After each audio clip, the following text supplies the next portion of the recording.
What is going on, everybody? We are super excited to be back with the first Quigley one-shot of the new season. Of course, just a reminder, these are quick little rundowns of singular topic ideas that we want to touch on in a quick podcast episode that has no connection to a full episode.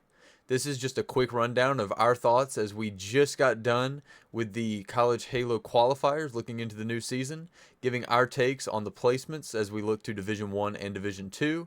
And of course, remember that there'll be a much larger breakdown of these ideas in next week's full episode. So be sure to catch us there on YouTube and wherever you listen to your podcast. As always, thank you guys for listening, and we hope you enjoy this episode. Quigley is part of the SuperPods network. You can find SuperPods on Spotify, Apple Podcasts, Patreon, and Twitter at _SuperPods. You can also join our Discord at discord.gg/SuperPods. Thank you for your continued support, and happy listening.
Yo, what is going on, everybody? We are super excited to be back with the first Quigley one-shot of, this technical season 2 of the Quigley podcast. And we are super excited to be looking into our takes on the previously completed tournament qualifiers as we look to see who placed in Division 1 and who was dropped or staying in Division 2 as we look to this new season of College Halo. I'm once again joined by Banksy Boy, and look, give us a quick rundown of what these, kind of one-shots are for the new people or people who maybe haven't seen the podcast up until now. The one shots are essentially like a very short 25, 30-minute either podcast or video. And it's where we talk about one topic. We pick the one topic, we give you a rundown, give you a quick update essentially of what happened, which is what we're doing here. So to give you more into it, we just had our qualifiers for College Halo. And we have to talk about it because we just have to. I mean, for one, we had an amazing time. It was fun. We had a lot of anger, maybe just me, but we can't go long without talking about it. And obviously we'll talk more about it in our next podcast, but just to give a quick rundown of everything that happened and unfolded. Did you enjoy the qualifiers? Like, was that probably your best version of qualifiers? Yeah, I honestly think that Swiss brackets are always going to be my favorite. Not like for an official tournament setting. I know like playoffs and things like that need to be a bracket system. That's just how that runs. Right. It's always going to be better.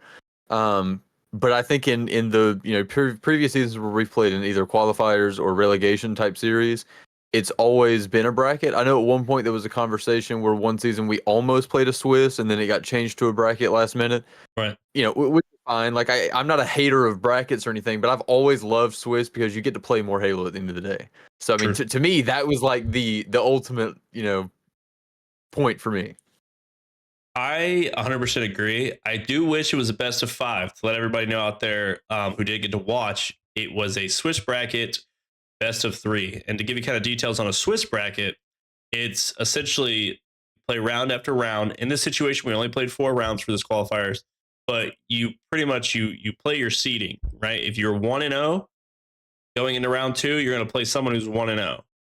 Going into round 3, then if you lose, depending on what you win, you're going to go against that same person. Essentially, the goal when you're playing the seedings for a Swiss bracket, it's as even as possible in your matchups. You're not going against the best team every round because they're slamming and you're not. It's the best way to make it most even across the board. And kudos to Odin and and Connor for honestly thinking outside the box for this, because I think if we had win a bracket, we would not have had a fair fight, I would say, for everyone. Yeah, and I would like to touch on that too. I think it helps a lot, like you said, where we're not playing. It's not like the bottom team is playing the top team every time. But I do think it can get mixy closer to the end of the bracket, like we might have seen with I know we'll get into it, but like we saw with our match, like our final match of the day, we were 1-2, and we had to play a 2-1 team, Yeah. right? And so I do think things can get mixy, and that's kind of where the Swiss bracket really comes into play, and it makes things more interesting and more exciting, especially as you get to the end of the tournament, because you start to see teams where, like, in our case, it was a one-on-one where the team who won that match was solidifying their spot for D1. Yep. And so I think that, those type of matchups are things that you just don't get to see in a regular bracket system. And in something like a Swiss bracket, you really get to see those type of stories come to life. So I also want to just, shout out all the staff. I know you said Connor and Odin, but actually Connor was on vacation during that tournament. So I got to give a huge shout out to Jared Shadow for hopping in and keeping everything rolling while Connor was on vacation. And then especially Dog Bear for keeping production alive, because I mean I honestly didn't even know if we were gonna have production, and then Dog Bear clutched up, got his casters in. I mean, huge shout out to the casters too. I think we had some goats from OU casting. Paint Brewski was in there, I think, one game. Like there were some good casters Yeah. last night. So It was solid. Dog Bear, that I think that was, and kudos to him for development himself. I think that was the smoothest production we've had when it came to, he was in the game before teams. yeah, He wasn't like last. He was in the game before other teams, and he was like, "Hey, what are we doing?" Like, dude, can we? I don't know if you went back and watched, but like I went back and watched some of the games because I know like after our first game, UNA and RIT played, and then after Mhm. that game, USF and YCP played on stream. And I just like I went back and I was watching one on the treadmill in the gym this morning, and I was like, wait, they've like updated the overlay. Like Yes, dog, like I don't know if that's specifically Dog Bear or if they had one of their graphics guy come in or whatever, but those overlays look really clean. Like I cannot lie, those overlays are nice. I was actually excited that we got two. We got two. We started it and we ended it, and They planned that. they They planned planned it 100%. I think everything was planned. Super got his get back, and two times. two times, Two man. times. We'll talk more about Super's get backs in the pod itself, because it's just there's such a story that has now been recorded, live streamed, like everything about it. It's great to hear. Um, Yeah. but with the production, we're going in, and we're going in kind of like, if you listen to the podcast, it's very much, we didn't know who these fourths were. We didn't know who was doing what. Um, and I think we were surprised. I mean, I was, at least, with how some of these matchups laid out. I know we had our sub in, so somebody who we Yeah. hadn't been playing with, but I didn't know if it was the same case for some of these teams. And obviously, we were blindsided by Leo's team, which, again, future podcast, you guys will hear the whole story of how Leo baited us for a year. Yeah, I would like to touch on that very quickly. There will be a deeper dive into the entire tournament, as well as some of the storylines that were going on within that tournament. Later, probably next week, as we look to the next episode of the main podcast. This is just a quick, like Minky said earlier, a quick little rundown of kind of our takes earlier, where we had kind of picked our top 10, and then kind of comparing it to how this turned out, and our thoughts on the tournament as a whole. I mean, it's one of those things where, I don't, I've never enjoyed one so much, like college Halo qualifiers. They've always kind of been like the D1 run with UNA, that we had, and then it was like, okay, we're in D1, and then now we have new schools. We just didn't know what was going to happen. But kind of looking at it, you shared the bracket. Yes, you did. Yeah. I'd honestly love for you to go down from first to ninth there, just to kind of like run through. I think we honestly had pretty good picks. Like I'm not gonna lie. To be fair, Not the same placement, maybe, but we had good picks of who we thought we were gonna be top 10. You know, to be fair,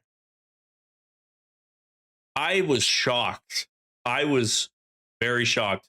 But when we're looking at it, first, obviously, guys, it's Fisher. Like that's yeah. solidified. We got that right. We were gonna get that right. Um, you said first to last, right? First to 10. Unless you want to go down to ninth and work your way up, that's on you. However, Let's do that. okay, all right. Well, it's gonna be 10th. Well, no, ninth in this thing though. Oh, I have my pitcher. I'm prepped, friend. Oh, okay, all right, We you're locked. Okay, my bad. So the ninth place in the bracket that got solidified 10th place in Division One is going to be Rit Orange. I didn't see that coming.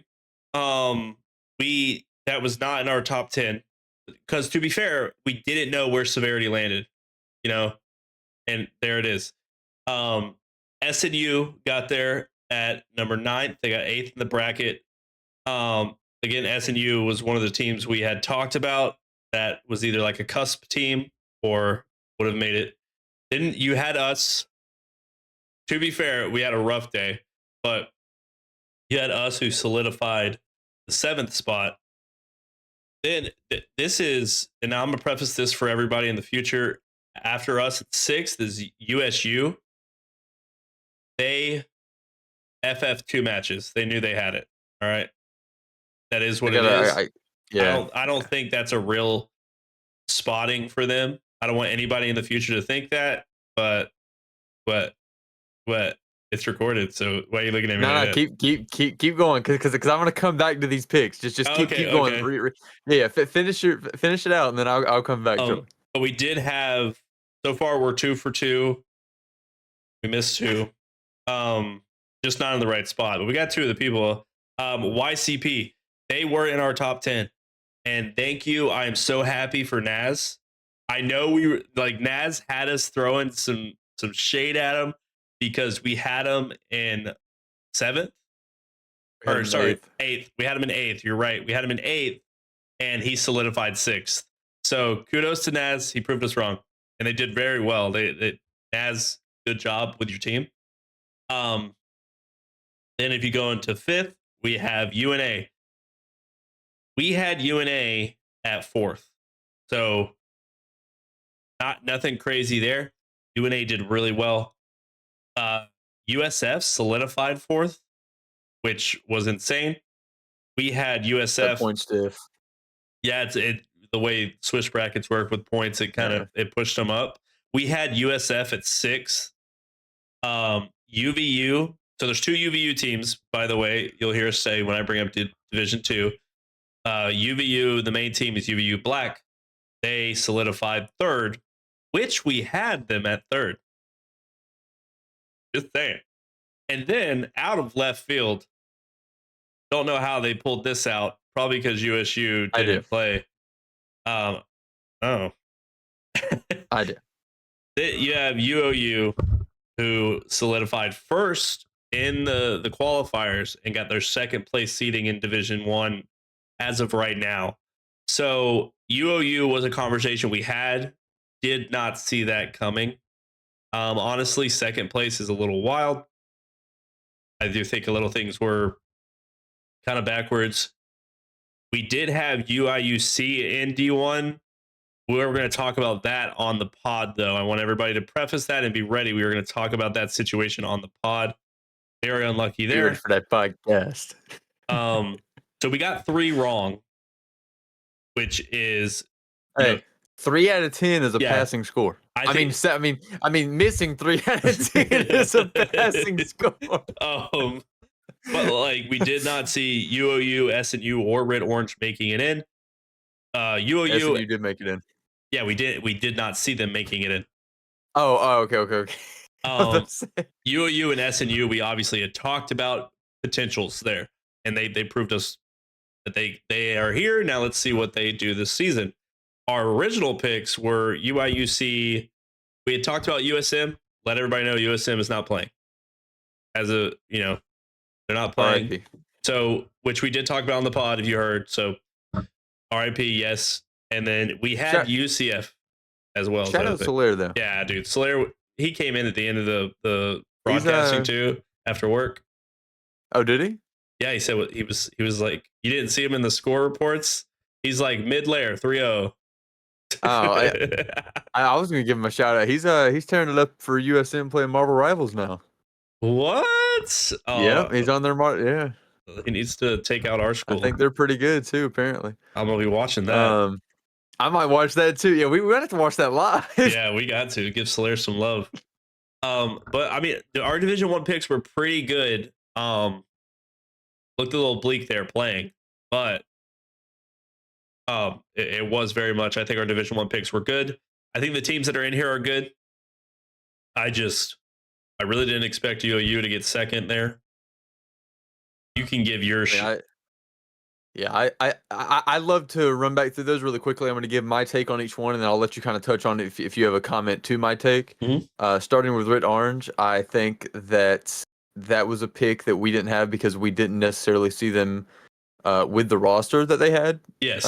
In the bracket, when I saw when I saw Severity pop in and he said that he was subbing in for a teammate, I kind of thought they had a bigger chance. And now hearing that he's potentially making this comeback, at least for this season, they might have a chance to shake some things up. Yeah. I do think overall, though, if Severity is not playing, they might have just screwed themselves. Right. Yeah. Severity steps back. I Yeah, don't 100%. know. Going up to SNU, that's a squad that I thought was going to make waves from last season. They of course had the rough start as they ran through playoffs, ended up getting fourth in Division Two, and then they add in a player like One Eyed Willie, who has actually kind of pulled them out of the trenches on this one, and I think that he's a big contributing factor to the way that they came into this tournament. So I think One Eyed Willie is going to be the one to watch. Keeping your eyes on them if you're watching those matches. SNU's One Eyed Willie is going to be someone to watch this season. Full Sail, FS Halo. We suck. I can just move on. Actually, I want to touch on something in our games that we did well in. I want to. We can touch on OG throwing the UCF game. Why? No. We can do that in the main podcast. Okay. I wanted to touch on the fact that in our scrim the other night, there was like people watching it. And in our scrim, we were like, well, we suck at Slayer. We suck at Slayer. Dude, we're so bad at Slayer. And we won so everybody Slayer. picked maps that we sucked on Slayer, and we won every Slayer we played in. What is wrong with us? I have no idea. I played really aggressive. What is wrong with us? And I don't know, man. Okay, well, look, all I got to say is we were trolling, but we somehow got our spot, so we'll take it. Dude, we got our spot because of the Slayer we won in UCF. Yeah, that's Slayer. Yeah, the Slayer solidified our. The Slayer gave us our spot. USU Blue. I do have insights from a source that I cannot quote. That it could have been forfeits because it was starting to get late and one of their guys had to leave. I do not know if that is 100% true. It could be false. If someone wants to correct me on that, that is perfectly fine. But I have heard from a source, same source, also still cannot quote, that when played against, they are still a very tough team, a very competitive team. Not at all the team that they were, since I had thought they only lost Thoughtful Face. They actually lost Chimkin also. Oh, you're right. So not to say that anyone should be looking down on USU Blue or not expecting something. I think USU Blue still has a reach here. I think they still have a goal for that top 3 area. But definitely a team where I think some things could be shaken up if there's some teams that could definitely compete against them now. YCP, not surprising. Welcome. Hey, yeah, I am so excited for them to be in D1, dude. I've been wanting them to be in D1 since Project Goob started. Literally, don't even care if we get slammed. I want to play with Naz. You know what? I'll quote Goob on this one. Goob messaged me the other day and said, "Yo, so do you know who gets or how we get D1?" And I was like, yeah, you get top 9. And he was like, no, but like, what's the what's the qualification of being top 9? He was like, I'm trying to figure it out so Nazcast doesn't find out and end up throwing. I was like, I'm pretty sure you just got to go 2-2 or 3-1, and you're pretty much locked. And he was like, all right, we'll lock it. So I mean, shout out Project Goo, but I think those boys played some really good games. We saw the UCF or USF game live on stream, and that was a good game to watch. So I think that'll be a great matchup to see later in the season once again. Fourth going right up UNA. I think UNA looked pretty good. Like, I'm not gonna lie. Like, I know we only got to see one, but I did talk to Odin today and got some insights on what he thought as, you know, that they went through their side of the bracket and everything, and the Right. 4 games that they played. And he talked like those boys. Yeah, I mean they're meshing pretty well. Their new guy, Jaden, is playing pretty good right now, and so I think UNA is going to be a force to be reckoned with once again this season. Yeah, 100% agree with that one. Yeah. USF, Soap is back. Soap is back, and he said his number one goal was to be above UCF. Well, he did it. So,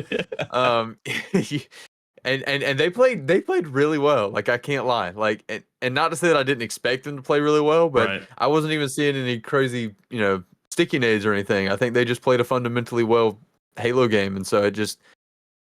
I think overall USF is going to be a team that we have to look out for, but I ain't scared. I'm staying. Then we go up to UVU Black. Yeah, I'm scared. I'm scared. Dude, that match.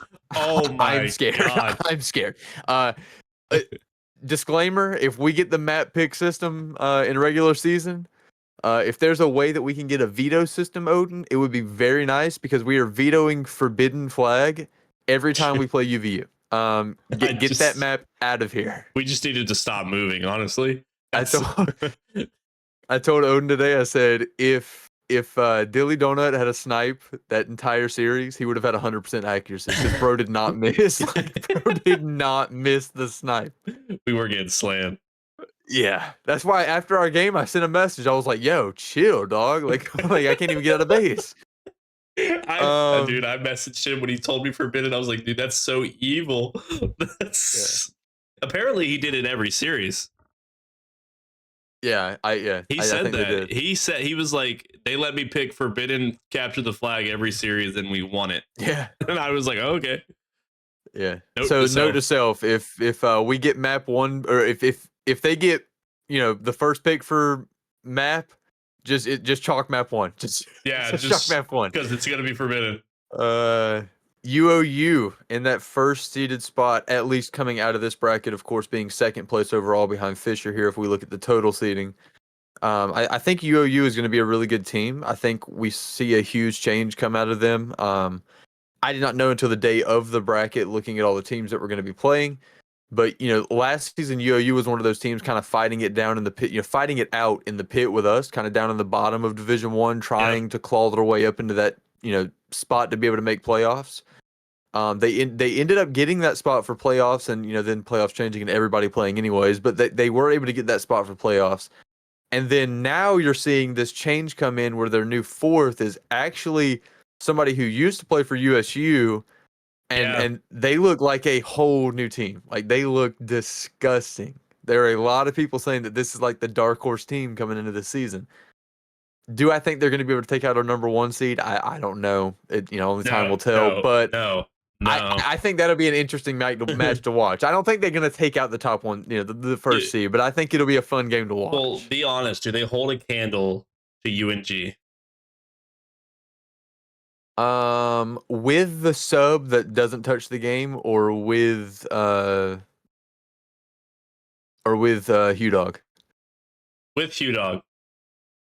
No. Okay. No. That's all I wanted to hear. No, I'm actually with you on every single take you had. Every single one. 100% I'm with you. But as we get towards the end of there, let's run through Division 2. I imagine, okay, for reference, there's not much that we could say about Division 2, personally, between us, because half of them are new. And let's see, 1, 2, 3, You wouldn't happen 4, to have that picture, would you? 5. It's yeah, sure. It'd be much appreciated. But it like we don't have a lot of, half the teams are new. We don't have a lot of experience. We have experience with our old captain Leo, who's on Kaiser, but we don't have a lot of experience with these guys. Even the B teams, we don't have any experience with. So we're just gonna kind of let's do a run through of D2. I'll start from the bottom up. Um, we obviously, again, this is based on seedings from the qualifiers. So Yep. it was the bottom 10 and the top 10, right? So we have Oklahoma. I didn't get to see any of these guys play outside of like 3 of them, only because we played Leo. But So did I'm yeah, I'll try to be quick here, but did OU play yesterday? no, they couldn't. I don't think. Okay, so So they could not. Okay, so that's got you. they solidified the last spot. Okay. Um, but Oklahoma or OU, as you'll see throughout the season, come in last place because they could not play. Didn't have all 4 players for the qualifiers.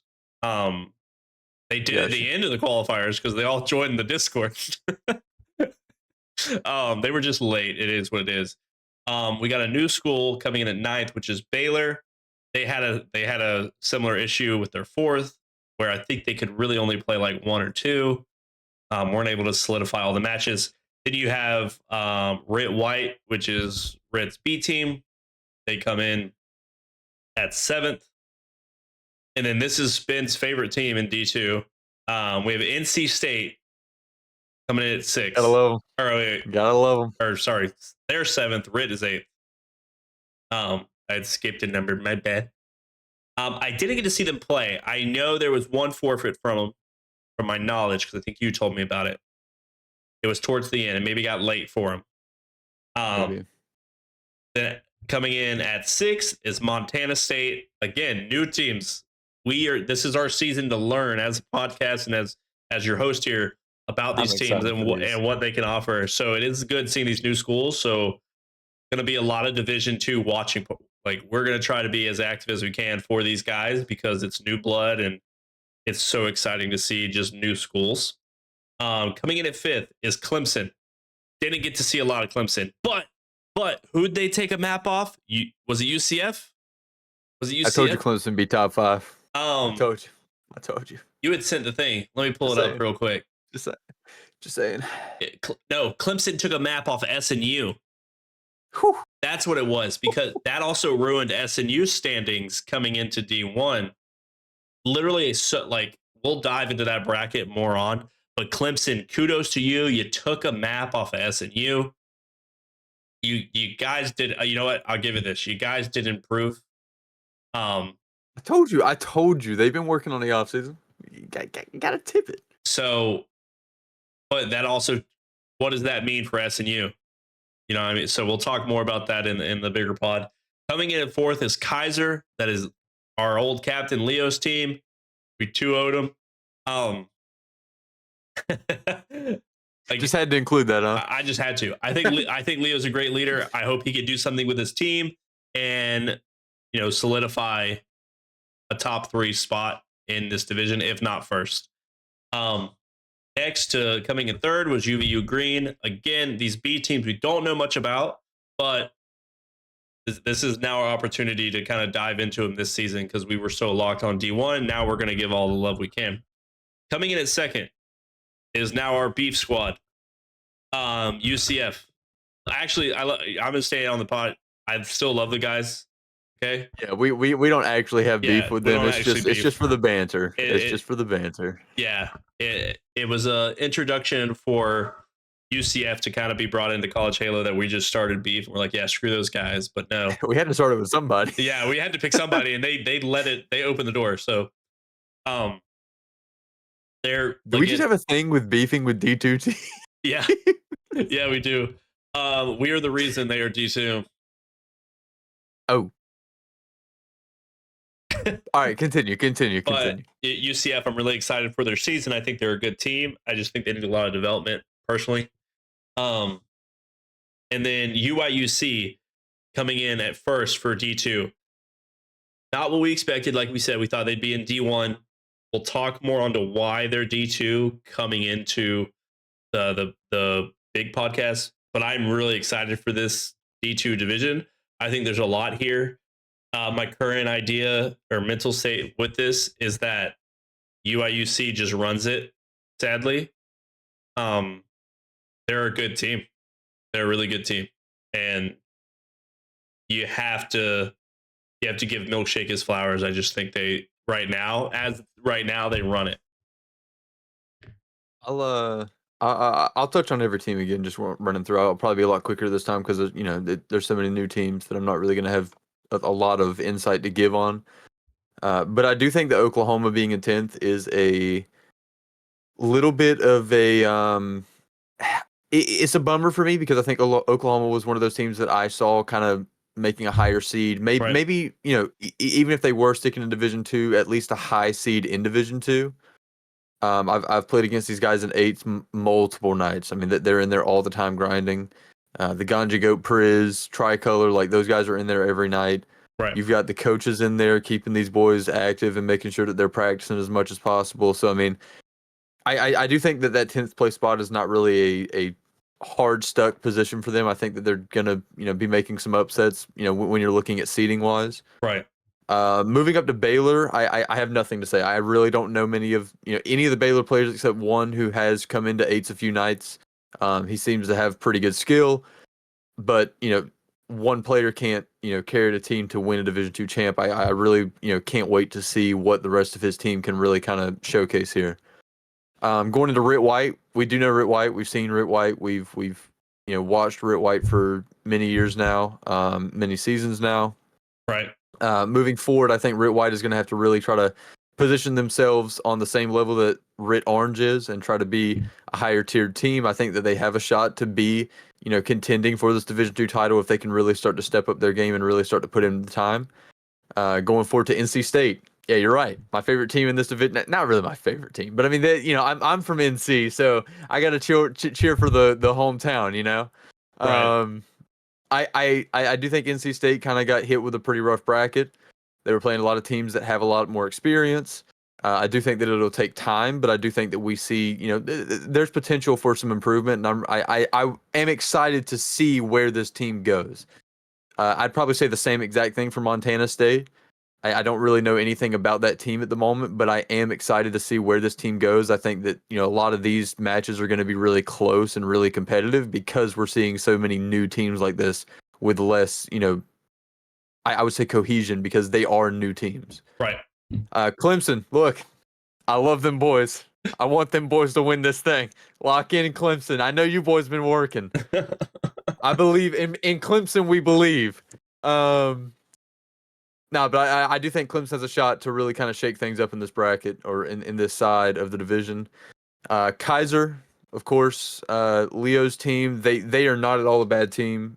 I don't think that this placement is a showcase of where they really are in skill. I think that Leo is a great leader. I think he's going to get into this team. He's going to be able to kind of develop these players in the way that he needs to put them on the map the way that they need to be playing. And I think that Kaiser is going to be one of those teams that you need to watch in Division II. They're going to be one of those teams that all of these other teams need to be looking out for because they're not going to go down easy. UVU Green, same thing as Rit White. I think if UVU Green can get on the same point that UVU Black is on, I think that if they're able to kind of scrim their own team or start to really kind of look at the place, the way that their A team is playing, I think that they're going to be able to get a good placement. They're going to be able to move through this a lot better. UCF, our beef. I love these guys. I think they're a really good team. They played a very good series against us. I got to give it to them. They really did. And I think that moving forward, I think, to be honest, if I'm looking at this bracket right now from what I know about these teams, I think UCF is a solid contender for the top 2 spot. I think UCF is clear cut at the moment a top team here. UIUC, once again, they are second place from last season in Division II. They are looking to finally get that Division II championship. I think this is their moment. Yep. They are the full team that we know of. We've seen these guys play. We know what they can do. This is their chance, and they've got the opportunity. Now is their time to shine. I need him to take it. I need him to take it. Yep. That's all I got to say about Division Two. I think that this is probably going to be one of the most competitive Division Two seasons we've ever seen. 100%. I'm really excited for all of it. Definitely tune in to the College Halo Twitch when they go live. They do want to record as much games as they can, both D1 and D2. And we are going to try to get on a lot of that action as much as we can. Obviously, scheduling can be difficult, but we are going to try our best. But definitely tune into the podcast that is going to come up next week, where we really dive into all the stories that are being written, all the chaos that ensued in this qualifiers. I think a lot happened, and we'll have a lot to talk about. But definitely, everybody follow us on our socials at the Quigley Podcast. You're going to have that on Twitter and on YouTube, and then our Twitch is SuperPods. So SuperPods as the network, and just give us a follow. You can even find us on TikTok at the Quigley Pod. Go ahead, Ben. Send us off. We appreciate you guys for watching once again. We are excited for the new season of College Halo. We look forward to seeing you guys in the next one as always. Take it easy.